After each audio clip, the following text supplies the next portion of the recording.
அனைவருக்கும் வணக்கம். இன்று மார்கழி மாதம் 27வது நாள், ஒரு முக்கியமான பாசுரம்.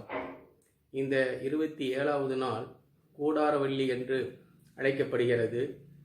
இந்த பாசுரம் ஒரு தித்திக்கும் பாசுரமாகும். இதை சர்க்கரை பொங்கல் பாசுரம் என்று சொல்வார்கள். 26 நாள் பெருமாள் கோவில்களில் வெண்பொங்கலாக கொடுத்த அந்த இடத்தில் இன்று சர்க்கரை பொங்கல் இடம் பிடிக்கும். அந்த இடத்தில் அப்படிப்பட்ட ஒரு இனிப்பான பாசுரம். இந்த பாசுரத்தில் நமக்கு வாழ்க்கைக்கு தேவையான என்ன கருத்து என்று பார்த்தால், நாம் எல்லோரும் ஒன்றாக கூடி ஒற்றுமையாக சமபந்தியாக அமர்ந்து நாம் உணவு உட்கொள்ள வேண்டும் என்பது இந்த பாசுரத்தில் உள்ள ஒரு வாழ்க்கை தத்துவமாகும். இப்பொழுது நாம் பாசுரத்தை பார்ப்போம்.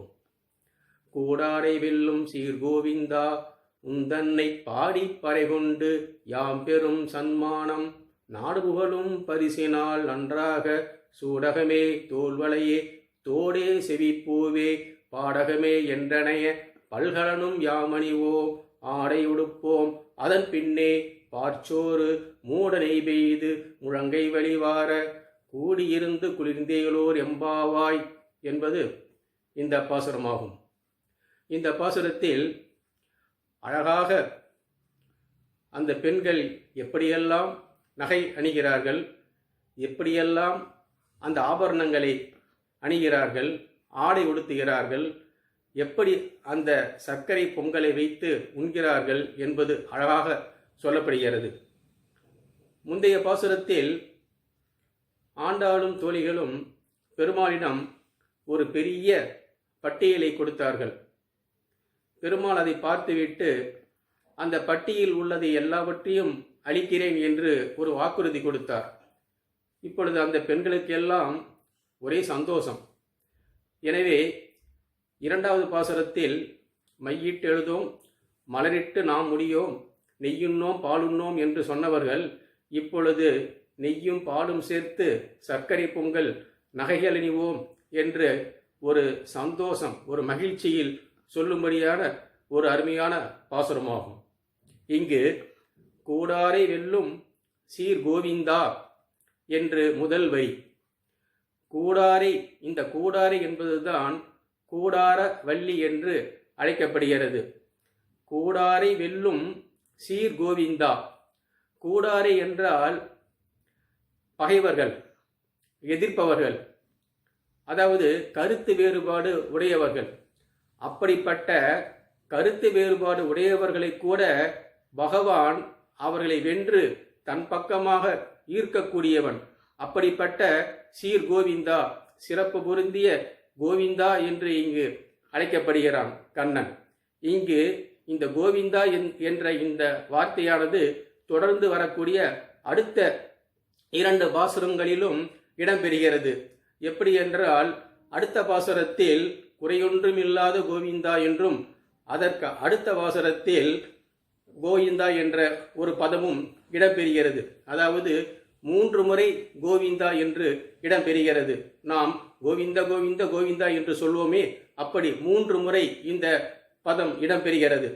கூடாரை வெல்லும் சீர் கோவிந்தா, கருத்து வேறுபாடு உடையவர்களை கூட, பகைவர்களை கூட தன் பக்கம் ஈர்க்கக்கூடிய கோவிந்தா என்று ஆண்டாள் குறிப்பிடுகிறார். இங்கு வாலி அம்பு பட்டு மரணப்படுக்கையில் படுத்திருக்கிறான். அப்பொழுது ராமனை பார்த்து பலவிதமாக ஏசுகிறான். நீதி உண்டா, நேர்மை உண்டா, உன்னிடம் தர்மம் உண்டா என்றெல்லாம் பேசுகிறான். ராமர் அமைதியாக இருக்கிறார். எல்லாம் பேசி முடித்த அந்த வாலி கடைசியில் ஆவிபோம் வேலைவாய் அறிவு தந்து அருளினாய் என்று அவனே முடித்து விடுகிறான். எனக்கு உயிர் போகின்ற சமயத்தில் எனக்கு அருள் புரிந்தாய் பகவானே என்று சொன்னானே வாலி. எனவே அப்படிப்பட்ட ஒரு பகைவனை கூட தன்பால் ஈர்க்கக்கூடியவன் அந்த கோவிந்தன். இப்பொழுது கூடாரை வெல்லும் ஸ்ரீராமா என்றுதானே இருக்க வேண்டும். நீங்கள் கோவிந்தா என்பதற்கு இந்த விளக்கமா என்று கேட்டால், கோவிந்தா என்ற பதத்திற்கும் ராமா என்றுதான் பொருளாகும். கோ என்றால் அஸ்திரங்கள் என்று ஒரு பொருள் இருக்கிறது. விஸ்வாமித்திரர் தன்னுடைய அஸ்திரங்கள் எல்லாவற்றையும் ராமருக்கு கொடுத்தார். அதன் காரணமாக கோவிந்தன் என்று ராமன் அழைக்கப்படுகிறார். அந்த கோவிந்தன் என்ற வார்த்தை பல அவதாரங்களை குறிக்கக்கூடிய ஒரு சிறந்த ஒரு சொல்லாகும். இந்த கோவிந்தா கோவிந்தா என்றால் கண்ணனுக்கு அந்த வார்த்தை மிகவும் பிடித்த, கண்ணனுக்கு மட்டுமல்ல பெருமாளுக்கே மிகவும் பிடித்த வார்த்தை. திருப்பதி சென்றால் அங்கு எங்கு பார்த்தாலும் கோவிந்தா கோவிந்தா கோவிந்தா என்ற முழக்கம்தான் நமக்கு கேட்கும். கோவிந்தா என்றால் பசுக்களிடம் அன்பாக இருப்பவன் என்று ஒரு பொருளாகும். கிருஷ்ணருக்கு பசுக்களை மேய்ப்பதில் அவ்வளவு ஆர்வம். அவன் புல்லாங்குழலை இசைத்தால் வீட்டில் இருக்கக்கூடிய அனைவரும் என்னென்ன வேலைகள் செய்து கொண்டிருந்தார்களோ அதையெல்லாம் அப்படியே விட்டுவிட்டு குழந்தைகள் முதல் பெரியவர் வரை அந்த புல்லாங்குழல் இசைக்கு கண்ணன் முன் வந்து நிற்பார்கள். மனிதர்கள் மட்டுமா, விலங்குகள் மட்டுமா, பறவைகள் கூட அந்த புல்லாங்குழல் ஓசை கேட்டு மயங்கி வந்து நிற்கும். பசுமாடுகள் தன்னுடைய காதை கூட ஆட்டாமல் அப்படியே இருக்குமாம். ஏனென்றால் காதை ஆட்டினால் அந்த புல்லாங்குழல் இசைக்கு தடை ஏற்படும் என்று அவைகள் கருதியதாம். அப்படி அந்த கோவிந்தா என்றால் கண்ணனுக்கு பசுவிடம் அவ்வளவு பிரியம். கூடாரை வெல்லும் சீர் கோவிந்தா உந்தன்னை பாடி பறைகொண்டு உன்னை பாடுதலே எங்களுக்கு பயன் என்று சொல்கிறார்கள். இப்படி நாங்கள் பாடுவதன் மூலம் எங்களுக்கு இந்த பறை என்ற எங்களுக்கு தேவையான இந்த வரங்களையெல்லாம் நீ கொடுத்தாய். யாம் பெரும் சன்மானம், எங்களுக்கு இவ்வளவு வெகுமதிகள் உன்னால் எங்களுக்கு கிடைக்கப்பெற்றது என்று கூறுகிறார்கள். நாடு புகழும் பரிசினால் என்று சொல்கிறார்கள். இந்த கண்ணன் கொடுத்த இந்த பொருள் எல்லாம் போற்றுதற்குரியது, எல்லோரும் பாராட்டுவதற்குரியது. அப்படிப்பட்ட அந்த பொருள்களை நாடே புகழும்படி ஏற்கனவே முதல் பாசுரத்தில் சொன்னாரே ஆண்டாள், பாரோர் புகழ படிந்தேலோர் எம்பாவாய் என்று இந்த நாட்டில் உள்ளவர்கள் எல்லோரும் புகழும்படியாக, அதாவது இந்த பெண்கள் நோன்பு நோற்றார்கள், நல்லபடியாக இந்த நோன்பை முடித்து விட்டார்கள் என்று இந்த நாட்டில் உள்ள அனைவரும் புகழும்படியாக. எப்படி என்றால் இங்கு நாடு புகழும்படியாக என்றால் அனுமன் பட்டாபிஷேகத்தின் போது நின்று கொண்டிருக்கிறான். ராமரும் சீதையும் அனைவருக்கும் பலவிதமான வெகுமதிகளை கொடுத்து கொண்டே இருக்கிறார்கள். அப்பொழுது சீதை தன்னுடைய முத்து மாலையை யாருக்கு கொடுப்பது, தன்னுடைய மனதில் ஒரு முடிவு பண்ணிவிட்டால் இதை அனுமனுக்கு தான் கொடுப்பது என்று. அப்பொழுது ராமரை பார்க்கிறார், அவர் என்ன சொல்லுவார் என்று. உடனே ராமர், உனக்கு பிடித்த அறிவில் சிறந்தவன், நல்ல நேர்மையானவன், அப்படிப்பட்ட ஒருவனுக்கு இந்த பரிசை கொடு என்று சொன்னவுடன் அந்த பரிசை அனுமனுக்கு கொடுத்தாள். அப்படிப்பட்ட ஒரு பெரிய சபையில் அனைவரும் கூடியிருக்கக்கூடிய இடத்தில் அப்படி ஒரு பெரிய மகத்தான ஒரு பரிசை, மகத்தான அந்த மகாலட்சுமியால் பெறப்பட்டவன் அனுமன். அதுதான் நாடு புகழும் பரிசினால் என்று சொல்கிறாள். நன்றாக இங்கு 5 விதமான ஆபரணங்களை ஆண்டாள் சொல்கிறாள்.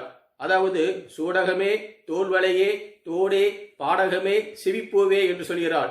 சூடகம் என்பது கை வளையாகும். தோல்வளை என்பது வங்கி எனப்படும் தோலுக்கு போடும் ஒரு ஆபரணமாகும். தோடு என்பது காதுக்கு போடுவது. அதே போல அடுத்தது செவிப்பூவே என்பது காதுக்கு மேலே இடக்கூடிய ஒரு ஆபரணமாகும். பாடகம் என்பது சலங்கையாகும். இப்படி 5 விதமான ஆபரணங்களை கேட்டுவிட்டு, கிருஷ்ணா கண்ணா இவைகள் மட்டுமல்ல, என்றனைய பல்கடனும் யாம் அணிவோம். இது மட்டுமல்ல, இன்னும் வேறு சில நகைகள் எங்களுக்கு தெரியாத புது புது டிசைனில் ஏதோ நகைகள் இருக்குமா கண்ணா, அந்த நகையெல்லாம் கூட எங்களுக்கு நீ தர வேண்டும் என்று அழகாக சொல்கிறார்கள். அதற்கு பிறகு ஆடை உடுப்போம் என்கிறார்கள். ஏற்கனவே ஆடை உடுத்தி இருக்கிறார்கள். இங்கே ஆடை உடுப்போம் என்று சொல்லும் பொழுது நல்ல பெண்களுக்கு மிகவும் பிடித்தது பட்டுப்புடவை. அப்படி பட்டுப்புடவையை நாங்கள் அணிந்து கொள்வோம் என்று அழகாக அந்த ஆண்டாளும் தோழிகளும் சொல்கிறார்கள். பொதுவாக நாம் ஆடை அணிந்துவிட்டு பிறகு நகைகளை போட்டுக்கொள்வோம். இங்கு ஆண்டாள் முதலில் நகைகளை போட்டுக்கொண்டு பிறகு ஆடை அணிவதாக இந்த பாசுரத்தில் சொல்லப்பட்டிருக்கிறது. ஏன் இந்த முரண்பாடு என்று நினைக்கலாம். இது ஆண்டாள் வேண்டுமென்றே இப்படி பாடியிருக்கிறாள். ஏனென்றால் கிருஷ்ணனை பார்த்த அல்லது கிருஷ்ணனை பார்க்க போகிறோம் என்ற சந்தோஷத்தில் அவர்களுக்கு என்ன செய்வது என்றே தெரியவில்லையாம். எனவேதான் அவர்கள் முதலில் ஆபரணங்களை அணிந்து கொண்டு பிறகு ஆடையை போட்டு கொண்டார்களாம் என்று இதற்கு அழகாக ஒரு விளக்கத்தை பெரியவர்கள் சொல்வார்கள். அப்படி இப்பொழுது நன்றாக ஆடை அணிந்து ஆபரணங்களை அணிந்து விட்டார்கள். அடுத்ததுதான் மிகவும் அருமையான இந்த பாசுரத்திற்கே ஒரு உயிர் நாடியாக இருக்கக்கூடிய ஒரு வரியாகும். அதாவது அதன் பின்னே இதற்கு பிறகு பாற்சோறு மூட நெய்வெய்து முழங்கை வழிவார கூடியிருந்து குளிர்ந்தேலோர் எம்பாவா என்று முடிக்கப்படுகிறது இந்த பாசுரம். இங்கு பொதுவாக நாம் சர்க்கரை பொங்கல் வைக்கும் பொழுது தண்ணீரில் அரிசியை வைத்து பொங்கல் வைப்போம். இங்கு இவர்கள் என்ன செய்கிறார்கள் என்றால் பாலிலேயே அரிசியை போட்டு விடுகிறார்கள். அப்படி பாலிலேயே அரிசியை போட்டு பொங்கல் வைக்கிறார்கள்.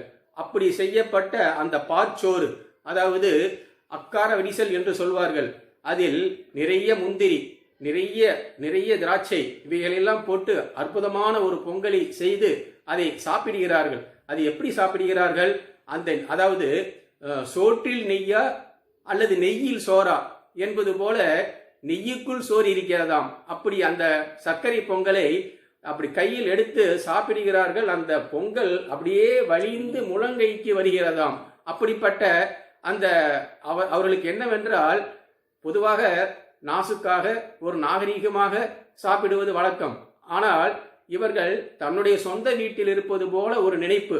அதன் காரணத்தால் அவர்கள் அவ்வாறு அந்த பொங்கலை ரசித்து சாப்பிடுகிறார்கள் என்று சொல்லப்படுகிறது.